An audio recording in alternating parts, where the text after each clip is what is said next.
Well, spring is coming in, isn't it? It's a little cool today, but that's all right. We're excited about it. Now, I'm going to begin looking towards Easter for all of us. I'm going to try to bring us along in this process. I'm going to start talking about preparing the soil for the soul. That's what I'm going to deal with in the coming weeks as we're moving along towards Easter.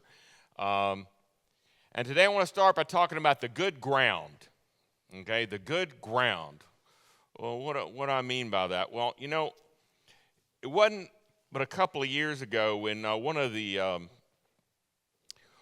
of our deacons, Ken Geed, is Gideon, and they give out gifts to pastors once in a while. When he gave out some seed, some grass seed, okay, and I guess he thought I needed it because I do need it.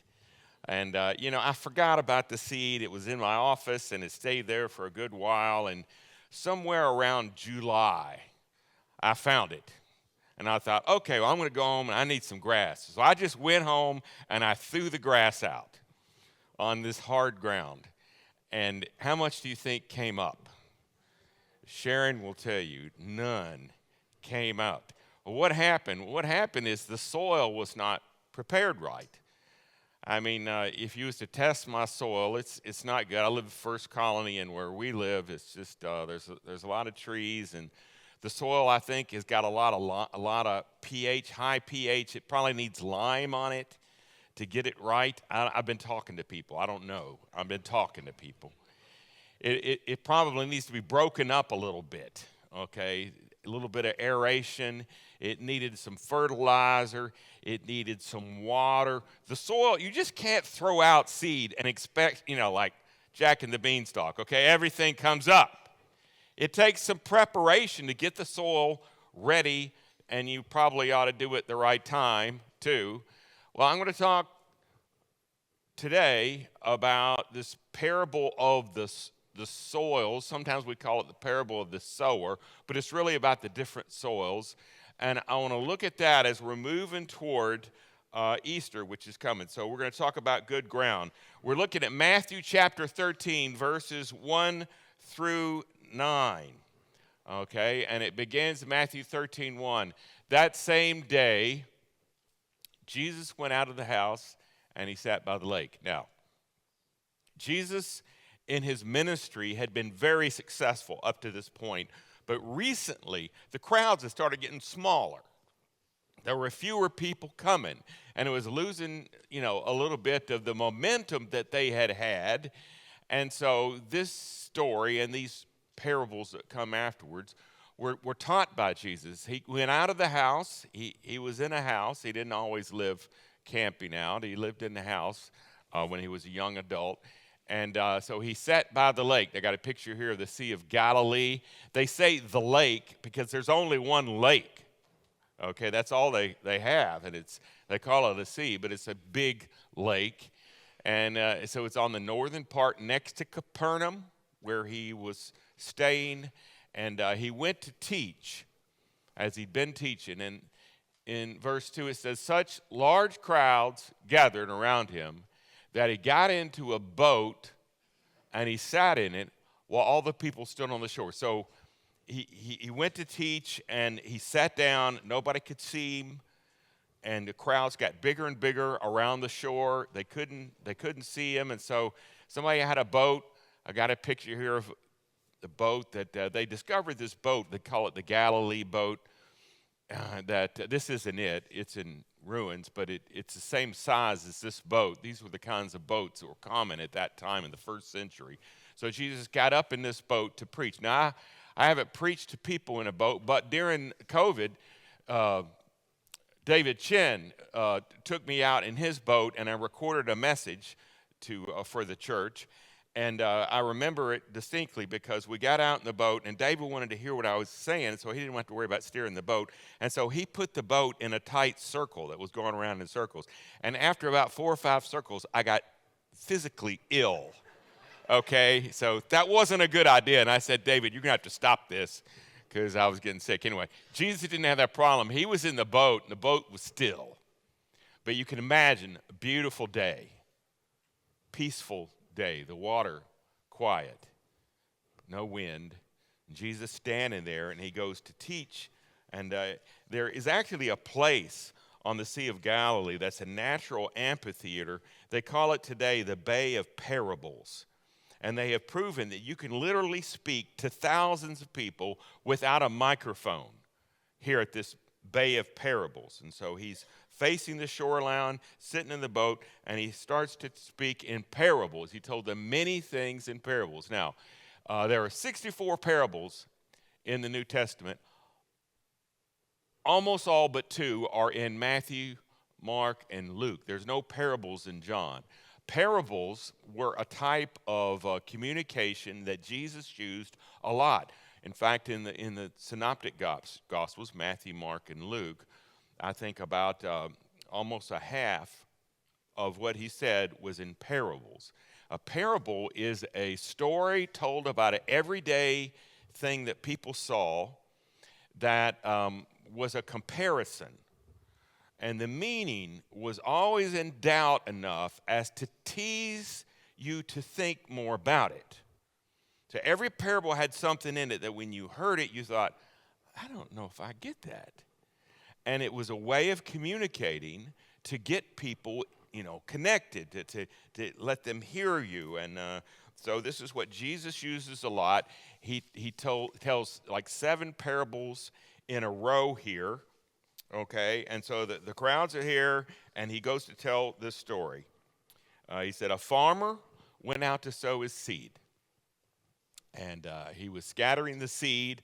Some fell along the path. The birds came and ate it up. And some fell on rocky places where it did not have much soil. It sprang up quickly because the soil was shallow. And when the sun came up, the plants were scorched and they withered because they had no root. Then other seed fell among the thorns, which grew up and choked the plants. And still other seed fell on the good soil, the good ground, where it produced a crop, 160 or 30 times what was sown. And then he says, whoever has ears to hear, let them hear. And he emphasized that you need to really listen to get this. Think this through. Now, most of you, if you want a tomato, you go to, you go to the grocery store. Some of you, how many of y'all are going to grow tomatoes this year for your garden? Okay, I want to take your names, and I'm going to come see you. There's nothing like a good tomato out of the garden. So, to understand the way they did it, they planted crops differently than we plant crops. Today, you would take the seeds and you would carefully plant, you would plow up the ground, weed it, fertilize it, water it, you plant the seeds one at a time. That's not the way they did it in the first century. They cast it. They broadcast the seed, okay? And so they did that, and you might read this and think, well, why did he throw it on the stony ground, and why did he throw it with the thorns? If you go back, good grass seed, it's pretty expensive. It's not like $5. It's over $100 to get good grass seed that if you need much of it. And back then, the seeds, I'm sure, were expensive, and so they didn't just want to waste them. So why did they do it that way? Well, they did it that way because in that first century, they often plowed after they cast it out. There were no fences to say, this is my property and this is your property. And so people would make trails walking around the different fields. And so you had this ground that has like trampled upon hard ground, would kind of separate one field from the next. And so when they went to plant the crops, often they would plow after they cast out the seed. And that way, if there was some hard ground, they'd turn it over. If there was some thorns, they would get in there and turn them over and kill them. And so that's the way they planted it. And that's a little bit of what happened. But to understand the parable of the sower, let's talk about that for a minute. First of all, seed is the good news of the kingdom of God. It's the gospel. It's to learn what is Jesus all about, who he is, and what is he doing. That's the seed. And that's what was cast out. So the sower was Jesus or those who share the good news with other people. Somebody who sows, that throws it out, the sower, that means casting out or witnessing to other people through words and actions of the gospel. And the soil is the receptivity of the hearers. When Jesus told this story, the receptivity of people was going down. People were wondering, why aren't they getting it? And so this parable was talking about this. And so he explains the parable. Unlike a lot of parables, he gives an explanation which lets us know exactly what he's talking about. It's really simple. He talks about 4 kinds of soil, okay, that there's different kinds of soil in the story. And you could compare it today to different kinds of hearts, personalities, minds, but hearts. So first there's the hard soil or the hard heart.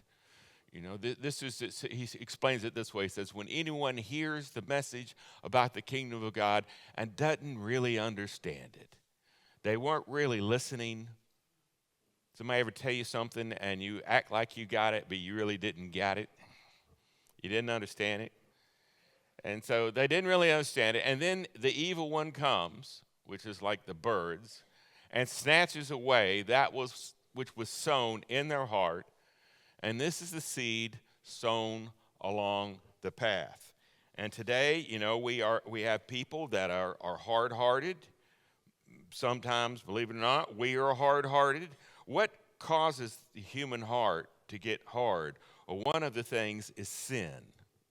Sin causes our heart to harden. It chokes out the good with the bad. I know this is a kid's movie, kind of, but it's been very popular, the Star Wars series of Anakin Skywalker. How does he become Darth Vader? From choices. Along the way, he makes choices to choose evil and eventually becomes the evil Darth Vader. And one friend of mine put it this way. He said, I guess I believe that Jesus is the Son of God and he died for my sins, but I just don't want to give up stuff.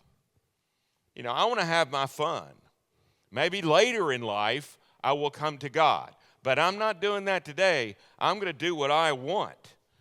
And so you keep doing that in your life, not choosing God, not choosing to follow God. Do whatever you want, and your heart becomes harder and harder, and it becomes easier and easier.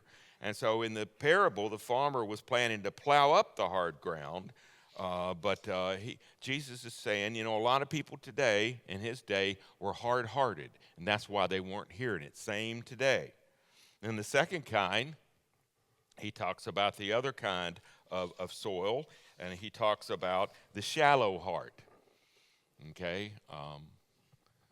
The seed falling on the rocky ground refers to someone who hears a word, and once they receive it, they're joyful, they're excited, but since they have no root, they last only a short time. Now, you don't think of this as rocky ground.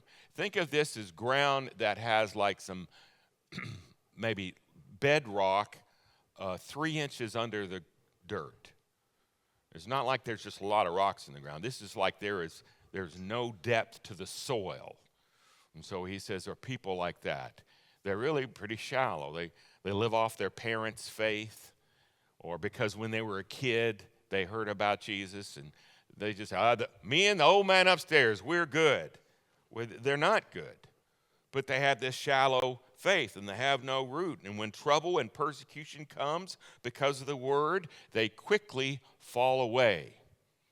And he says this is another kind of people. They start out, maybe they go to church and just like the entertainment part of it. They say hello to people, but that's it when it comes to their faith. They don't have any private devotionals. They never read the Bible. They don't own a Bible or don't know where it is. They don't try to follow the teachings of Jesus. They really have no depth. Okay, I mean, they're deep people in some ways, but as far as their spiritual life with God, they are not deep. They're shallow. And then the other kind of ground, I'm going to call it a divided heart. Okay, a divided heart. It says the seed falling among the thorns refers to someone who hears the word, but the worries of this life and the deceitfulness of wealth choke it and make it unfruitful. And he says, good seeds are thrown out to be nourished by the soul, but that doesn't last with these folks because there's something that's not so fun that happens to them. They go through a crisis in their life, and they don't even really think about turning to God much. It doesn't. In fact, it pushes them away. They think, why did that happen to me? They blame God for it, and maybe they have a divided heart, and they want money. They felt doing something for the Lord, but instead they wanted to make money for themselves. I remember one pastor friend of mine when I was in school, his goal was to pastor a mega church. And I thought, what kind of goal is that? The goal was just to get a lot of fame and money. That's opposite of what Christianity is about you being successful in the limelight. And so it's a divided heart that these folks are. And so he has three groups here that come out of soils that are the wrong kind of soils. And then he talks about the open heart group, the open heart. Okay, it says, but the seed falling on the good soil refers to someone who hears the word and they understand it. This is the one who produces a crop, and it's kind of confusing because it goes backwards. You would think it goes from the least to greatest, but it starts out with the greatest, 160 or 30 times.